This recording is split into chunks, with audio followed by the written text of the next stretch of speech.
Hello beautiful people, my name is Uncle Fidget, and last week I showed you how to create a Pokemon playthrough layout in Photoshop just like this. And today I'll be showing you how to take it into OBS, adding your webcam and your playthrough footage to it to create something that looks a little something like this. Let's get started, shall we? First thing we're going to want to do is come under Scenes and click the Add button to create a new scene for ourselves. Next, we need to go up and make sure our settings are set up correctly. In general, the only thing I really look at is snap sensitivity. I set this to 1 instead of its standard 10 because when I move something somewhere, I want it to stay there and not jump arbitrarily to wherever it wants. Under Output, we don't have to worry about the streaming section, we're only going to look at recording today. Make sure your recording path is set to where you want your video to end up. Don't lose it, I've done this before, it's so bad. Recording quality, you have these options. High quality is usually fine, but I like indistinguishable because, well, it's not much larger of a file and it does look fantastic. Lossless, on the other hand, is a little bit too large to manage. As for recording format, as standard, it will be under FLV, but I use Premiere Pro that doesn't like working with FLV files, so I change it to MP4. Lastly, our encoder. If you have an NVIDIA graphics card, you're going to want to set this to hardware NVENC. This will mean that instead of your CPU trying to encode the recording, it'll be your graphics card doing it instead, which means those resources will be freed up for the game you're playing. If you must use software x264, that's fine, but NVENC is preferable.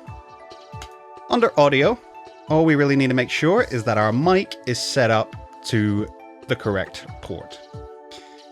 This is my audio interface, so that's what I have selected, and my monitoring device is set as well. If you have the option between speakers and headphones here, use your headphones. Believe me, the amount of times I've heard people get some feedback from their speakers into their microphone and it gives a weird echo. Doesn't sound good. If you can monitor through headphones, do so. Under video, I go ahead and set both of these to 1920 by 1080.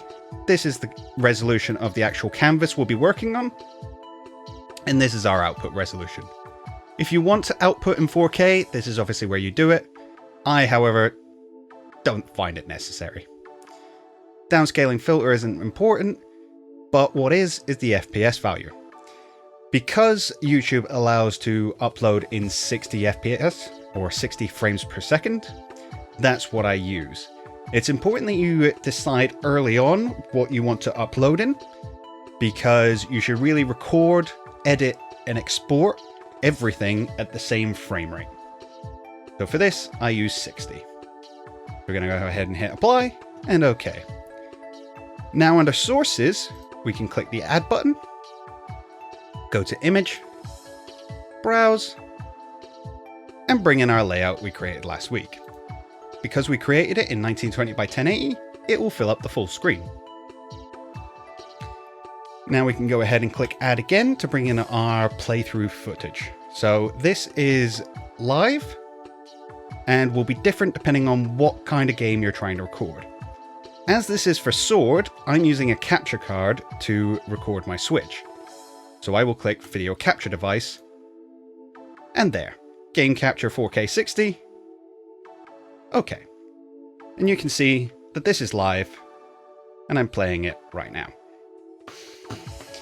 So what if you wanted to use an older game and you didn't have a capture card? Well, presumably you're then running an emulator. In which case, if I open up my emulator, currently running black, we can go ahead and add window capture instead. Right there. Okay, and there you go, it's capturing Desmume. Gonna click OK. But we can see that neither of these are the right size, and this one has odd bits at the top and bottom that we don't necessarily want. So how do we manage this? Well, if we just want to resize it, we can go ahead and grab the corner and just drag, and that will resize the footage for us.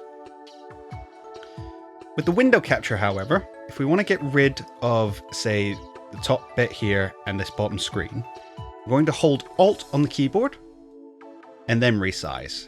And as you can see, that will actually crop in to the footage to leave us with just the top screen. As for right now, we're going to go ahead and get rid of that. And we're just working on this one. So if we now resize this to match our border, we can see it doesn't quite fit correctly. Now the reason for this is because when we created the placement where we wanted our footage to go, we added a 1920 by 1080 frame and then created an inner stroke for it. So that inner stroke has cut in to that 1920 by 1080 resolution. So how do we deal with this? Well, we can open up Photoshop and bring back up our file. And if we select the Magic Wand tool, what we're going to do is we're going to rasterize the layer. Okay? So this is the layer that we want our gameplay footage to go on, and the layer that we want our webcam footage to go on. Rasterize both of those, select the Magic Wand tool, make sure we're on the right layer again, and just select this black bit. We go ahead and hit delete. We can see it's removed that section, but left our border. If we go down to the bottom layer and hit delete again, it's now created a transparent window. We do the same on our webcam section, delete that, select the back layer, delete that. We've now got two transparent sections on our layout. What we can do is hit save as, and this time, instead of a JPEG like we did before, we're going to select a PNG.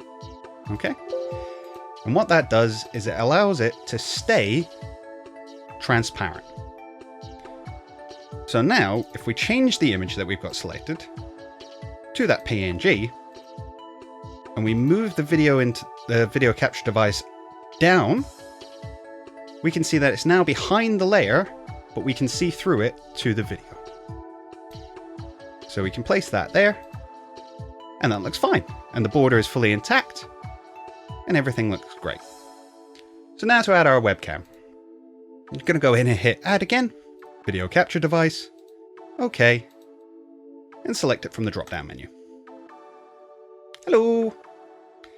Now, I'm personally using a DSLR. If you want to know how to go ahead and do that, I can do a video about it in the future. Just let me know in the comments. But once again, we're going to resize this, get it where we want it, and then simply drop it down to the bottom, and it will disappear behind our layout and give us a nice little cutout. See, now I've picked up the background, or we've picked up the layout that we didn't want to move, and we've shuffled it around. So it's very important, once you've got things where you want them, go ahead and hit this little lock button so that you can't move them anymore. So now we've got all our placements where we want them. What's next? Well, I like to try and make my webcam look a little bit more colourful, a little bit more poppy. So from here, we're going to right click on our webcam. We're going to go to filters. Here, we're going to click add and apply LUT. Now, LUTs are what are called lookup tables. They're essentially, they tell your computer what colors you want to change to other colors. Very complicated. The ones I use are from Gaming Careers. You can find a link in the description below. I'm just going to go grab those now.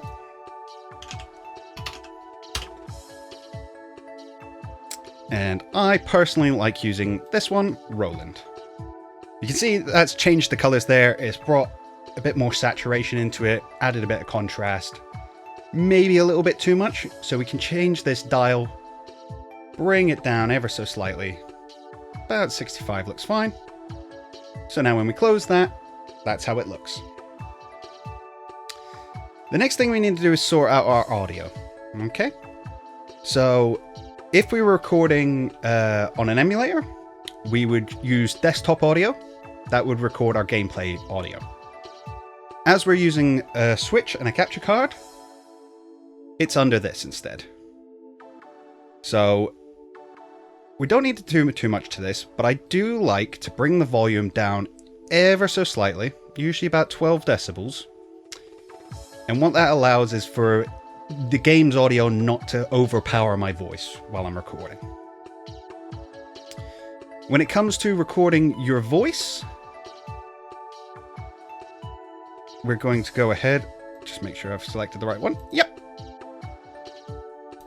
We're going to go under mic, and we're going to right click and select filters. Now you can see it's added in a load of filters already here. These are the ones I use. Again, there's a link in the description for all of these, as well as a link to a more in-depth video showing you how to set these up correctly. It's a bit much for this video, but I will tell you what they do individually. These plugins are by Reaper. They also do a sort of audio recording editing program. It's very, very good and free, mostly, kind of. It's free. These are completely free and well worth using. So the first one you use, and it's important that you get these in the right order. The first one I use is FIR. And what this does is I've analyzed basically the background noise. That's sort of the audio you get from the fans on your computer, maybe your AC, a clock in the background, trains outside your window, as my case is. It's just recorded that sort of room tone and is eliminating it before anything gets done. The next is a gate. Now, what a gate will do is it will decide, okay, if we get anything that's recording a volume below a certain value, we're cut into silence. So basically, if I stay silent, you hear nothing. As soon as I start talking, the microphone cuts in again. As soon as I stop, it will gradually fade out to silence. That's what a gate does. Next is our compressor. Compressor is very important. It's what means when you get really quiet, it brings the volume up so that your listeners aren't drastically turning up the volume on their speakers, so that when you get really loud, you don't blow out their headphones. It will bring the quiet bits up, it will bring the loud bits down, and squish your audio's waveform into a similar value so everything sounds roughly the same volume. Next is an EQ. This basically will change the sound of your voice. Again, I'm not going to go through how I set this up personally. There's a much better description in that video linked in the description. But all this does is it cuts out the really low rumbly bits, cuts out the high end, boosts the bits of my voice that I like, cuts out the bits of my voice that I don't, and makes it sound all silky smooth. Lastly is another plugin, this time not from Reaper. It's called LoudMax. And this is a ceiling, basically, for volume. It means that no matter how loud I get, it is capped at minus 0.1 decibels.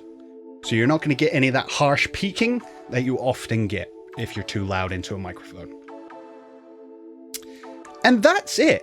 Once this is all set up, it's nice and easy. We can go ahead and hit record and start streaming. Except from we're not streaming. Streaming's a whole nother thing. We might get into it a late day.